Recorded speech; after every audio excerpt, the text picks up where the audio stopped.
ओवैसी की पार्टी ने गोपालगंज में उम्मीदवार उतारा है पर मोकामा में नहीं उतारा। कि दिखना कुछ है, दिखाना कुछ है, यह राजनीति है, यहाँ होना कुछ है और बताना कुछ है। भाजपा का बी टीम बन के ओवैसी साहब काम कर रहे हैं और बिहार में तो बड़े स्तर पे कर रहे हैं। राजद को हराने के लिए गोपालगंज में ओवैसी की पार्टी ने अपना उम्मीदवार उतार दिया है। ओवैसी के भाई साहब जितना जहर उगलते हैं हिंदुत्व के खिलाफ, और हिंदुत्व की पार्टी भाजपा शांत रह जाती है। हिंदुत्व की पार्टी भाजपा कोई कार्रवाई नहीं करती है ओवैसी और उनके भाई साहब के खिलाफ। ओवैसी साहब पर सीबीआई ईडी का रेड नहीं पड़ता है। उनके पास पैसा नहीं है क्या? पैसा है, अमित शाह और भाजपा का आशीर्वाद प्राप्त। ओवैसी साहब जो गरजते हैं ना, इसके गर्जन पर अगर कोई रोक लगा सकता है तो वो भाजपा ही लगा सकता है। जहाँ जहाँ जो क्षेत्रीय पार्टी है जिसका मुसलमान सपोर्टर है या जहाँ ज़्यादा मुसलमान हैं, वहाँ वहाँ भाजपा एआईएमआई का बहुत यूज कर रही है। वोट कटवा बनना है, वोट काटना है, राजद को हराना है, भाजपा को फायदा पहुँचाना है। लेकिन राजद कैंडिडेट का गोपालगंज से जीतना बहुत मुश्किल है, बहुत मुश्किल है। आप सभी का स्वागत है एक बार फिर से विश्लेषण में। और आपको आज हम लोग बात करेंगे बिहार के राजनीति में जो 2 उपचुनाव होने वाले हैं उसको लेकर।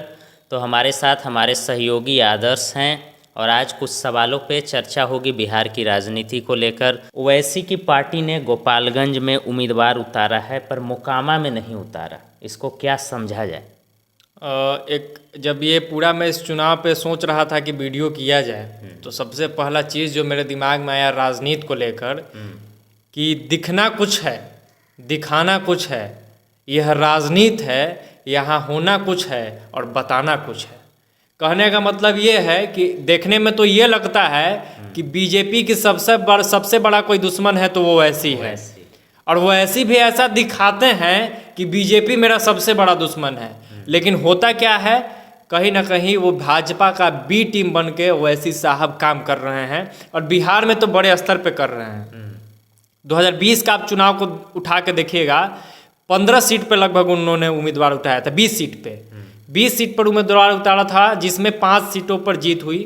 और सीमांचल का जो पूरा एरिया है वो मुस्लिम बहुल एरिया है और मुसलमान का जो वोट होता है वो राजद को जाता है। एमवाई समीकरण राजद के लिए हमेशा से मजबूती से खड़ा रहा है। तो इस एमवाई समीकरण को तोड़ने के लिए ओवैसी का एंट्री बिहार में कराया गया और बिहार में कहीं ना कहीं ओवैसी साहब कामयाब रहे। 5 सीट जीता है ओवैसी ने। हालांकि अब 4 राजद में चल गया वो अलग बात है, लेकिन 5 सीट ओवैसी ने जीता है। उस 5 सीट पे कौन जीत सकता था? राजद जीत सकता था, कांग्रेस जीत सकता था, लेकिन जीता कौन? ओवैसी। भाजपा का कहीं से नुकसान नहीं हुआ। बाकी के जो 15 सीट थे, 15 सीट पे थोड़ा बहुत ही 5,000, 10,000, 2,000, 4,000 जो वोट काटा ओवैसी की पार्टी ने, एआईएमआईएम ने, वो भाजपा का वोट नहीं काटा है, वो कहीं ना कहीं राजद का वोट काटा है। और यही हाल जो है अब उपचुनाव में होना है। उपचुनाव का हिसाब किताब आप देखिएगा तो लगभग 55 से 60,000 वोटर जो मुसलमान वोटर जो है वो गोपालगंज में है और ओवैसी के पार्टी डायरेक्ट एंट्री कर जाती है गोपालगंज सीट में। पहले से कोई हो हल्ला नहीं था, पहले से कोई बातचीत नहीं थी। तो राजद को हराने के लिए गोपालगंज में ओवैसी की पार्टी ने अपना उम्मीदवार उतार दिया है। और अगर 5,000 भी वोट अगर काट लेता है मुसलमान का तो कहीं ना कहीं गड़बड़ हो जाएगा राजद के खेल और राजद वहां से हो सकता है कि चुनाव, गोपालगंज से राजद चुनाव हार सकती है। तेजस्वी को हराने में ओवैसी का योगदान होगा और कहीं ना कहीं ओवैसी की जो पार्टी है वो भाजपा की बी टीम बन के बिहार में काम कर रही है। तो क्या गोपालगंज में ओवैसी जो है राजद को हराने में कामयाब रही? क्या अकेले ही हरा देगी?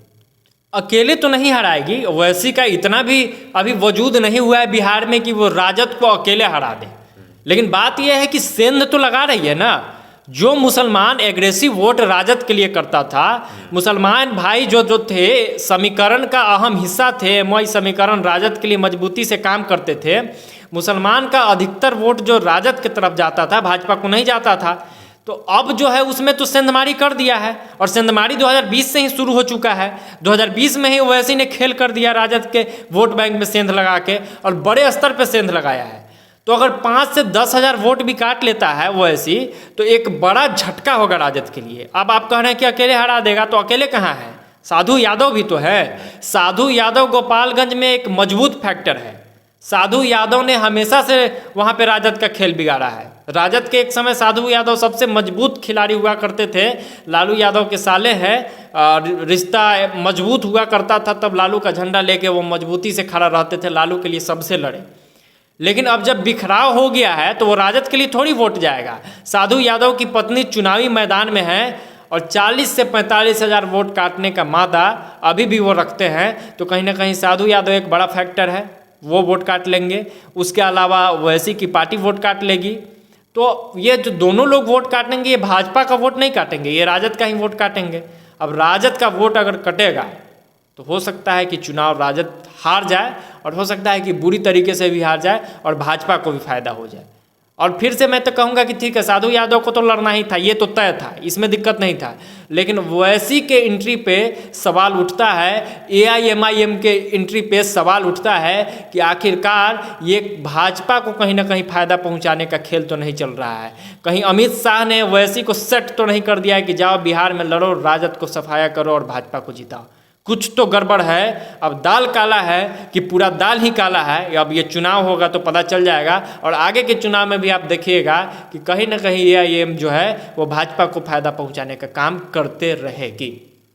तो ये चुनाव के आधार पर सिर्फ कह देना कि बीजेपी की बी टीम है, ओवैसी की पार्टी है, कितना जायज़ हो?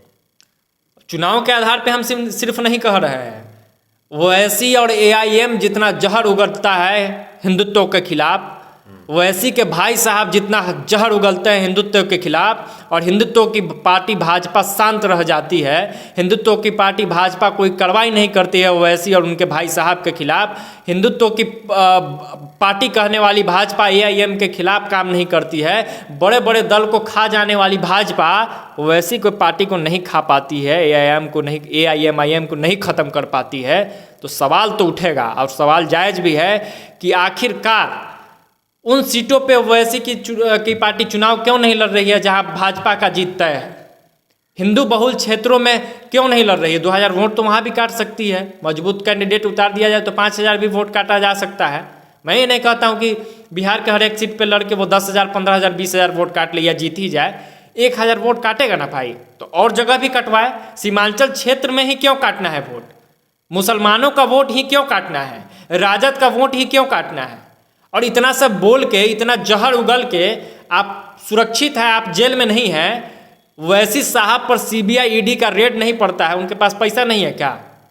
पैसा है, अमित शाह और भाजपा का आशीर्वाद प्राप्त है, इसलिए वो बचे हुए हैं। जिस दिन हाथ उठा लेंगे उस दिन इनका हाथ कट जाएगा। हाथ कटने का मतलब हम कोई हिंसक बात नहीं बोल रहे हैं, हाथ कटना के मतलब कि पावर घट जाएगा। वैसी साहब जो गरजते हैं ना, इसके गर्जन पर अगर कोई रोक लगा सकता है तो वो भाजपा ही लगा सकता है, लेकिन भाजपा नहीं लगा रहा है। काहे कि इस्तेमाल करना है और बखूबी इस्तेमाल कर रहे हैं ये लोग। और बार बार मैं कह रहा हूँ कि वो इसलिए बच जा रहे हैं कि वो भाजपा की बी टीम बन के काम कर रहे हैं। जिस दिन असल मायने में ओवैसी और उनकी पार्टी AIMIM ने खिलाफत कर दिया भाजपा का, वो सलाखों के पीछे देखेंगे। उनका जो ये जमान चलते रहता है उस जमान पे ब्रेक लग जाएगा, लेकिन ब्रेक नहीं लग रहा है तो फायदा पहुंचा रहे हैं, तो भाजपा वाले थोड़ा नुकसान सह भी लेते हैं, थोड़ा सुन भी लेते हैं इनका। तो क्या ये समझा जाए कि बीजेपी जो है वो ओवैसी का इस्तेमाल कर रही है? बिल्कुल, राजनीतिक फायदा के लिए भाजपा ओवैसी साहब का इस्तेमाल कर रही है और बड़े शानदार तरीके से इस्तेमाल कर रही है। जिस शायरी से मैंने शुरुआत किया ना कि दिखता कुछ है दिखाना कुछ है, तो वही वाली बात हो रही है कि ये लोग ये शो कर रहे हैं कि वैसे एक बहुत बड़ा मुसलमान का चेहरा है। ये लोग ये शो कर रहे हैं कि AIMIM की जो पार्टी है वो मुसलमान हितैषी है, वो मुसलमानों के लिए काम करती है। वैसे के भाई से बुलवा कर ये शो किया जाता है कि भाजपा से कहीं साठगांठ नहीं है, ये हिंदुओं को दुश्मन है। तो एक मजबूत मुसलमान चेहरा खड़ा करके और जितने भी क्षेत्रीय पार्टी है अलग अलग राज्यों में, वहाँ पे खड़ा कर दिया जा रहा है ओवैसी का कैंडिडेट, और क्षेत्रीय पार्टी के वोट बैंक को कमज़ोर किया जा रहा है। क्योंकि बिहार में मुसलमान राजद को वोट करेगा, यूपी में मुसलमान बसपा को वोट करेगा या सपा को वोट करेगा, तो उत्तर प्रदेश में भी खेल करने की तैयारी थी। अलग अलग जगहों पे जहाँ जहाँ जो क्षेत्रीय पार्टी है जिसका मुसलमान सपोर्टर है या जहाँ ज़्यादा मुसलमान हैं, वहाँ वहाँ भाजपा AIMI का बहुत यूज कर रही है, और बिहार उसका सबसे बड़ा उदाहरण है। और बिहार में ये एक्सपेरिमेंट सफल भी हुआ है और आगे भी सफल होगा, उपचुनाव में भी सफल होते दिख रहा है। जहाँ 55,000 वोटर है वहाँ आपको नहीं लगता है कि ओवैसी साहब के समर्थक होंगे? जहाँ 55 से 60,000 मुसलमान हैं वहाँ आपको नहीं लगता है कि AIMIM का समर्थक होगा? अगर समर्थक है और उम्मीदवार भी उसी पार्टी से है तो वोट तो काटेगा, और वोट काटेगा तो नुकसान राजद को होगा, तो फायदा किसको हुआ? भाजपा को हुआ। चुनाव अगर ये लोग लड़ने के लिए जीतते तो तैयारी पहले से होती। यहाँ वोट कटवा बनना है, यहाँ जीतने के लिए नहीं लड़ना है। वोट कटवा बनना है, वोट काटना है, राजद को हराना है, भाजपा को फायदा पहुंचाना है। और भाजपा बड़े स्तर पर यूज कर रही है। अगर यूज नहीं कर रही है तो इतने जहर उगलने के बाद भी सलाखों के पीछे क्यों नहीं है? इतना जहर उगलने के बाद भी किसी तरीके, चलिए सलाखों का छोड़ दीजिए पीछे, किसी तरीके का कोई कार्रवाई क्यों नहीं हुआ? वाई श्रेणी, एक्स श्रेणी, जेड श्रेणी सुरक्षा कैसे मिल जाता है ओवैसी साहब को? कैसे सुरक्षा मिल जाता है? मुसलमान नेताओं को ख़त्म करने की बात होती है, भाजपा पर आरोप लगता है, वैसे क्यों नहीं ख़त्म हो रहा है? सवाल तो है, और सोचना पड़ेगा, दर्शकों को भी सोचना पड़ेगा कि हमारे बातों में कितनी सच्चाई है। आपका इस पे लोगों का क्या सोचना है वो भी बताएं कि आखिरकार क्या खेल चल रहा है। कुछ तो गड़बड़ झाला है भाजपा और ओवैसी साहब में, और पर्दाफाश हो गया है। अब ज़्यादा दिन ये चलने वाला नहीं है। अब जीत हार जिसका हो, लेकिन हमारे माध्यम से जो लोग नहीं जानते थे, हालांकि बिहार के लोग तो अपने राजनीतिक पंडित होते हैं, फिर भी जो लोग नहीं जानते थे उनको बता दें कि साठगांठ है दोनों में, और ये साठगांठ 2020 से चल रहा है और एक्सपेरिमेंट सफल है। उपचुनाव में भी एक्सपेरिमेंट सफल होगा।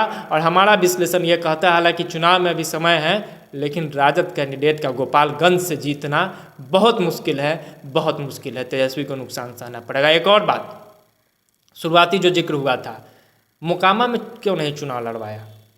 मोकामा में भी तो ओवैसी के पार्टी से चुनाव लड़ना चाहिए था। उपचुनाव तो 2 जगह है, लेकिन ये लोग एक ही जगह गोपालगंज ही क्यों लड़े? ये सवाल का जवाब दर्शक ही देंगे कि मोकामा में ओवैसी की पार्टी चुनाव नहीं लड़ती है, गोपालगंज में लड़ती है। मोकामा में मुसलमानों की संख्या बहुत नहीं है। एक ट्रिक हम आपको दे देते हैं, जवाब आप लोग कमेंट बॉक्स में दे दीजिएगा। बस आज के लिए इतना ही है। तो चलिए, आप अपनी प्रतिक्रिया जरूर इस पर दीजिए कि क्या है आखिर इसके पीछे वजह, क्या राजनीति हलचल चल रही है। तब तक के लिए देखते रहिए और हमसे जुड़े रहिए। धन्यवाद।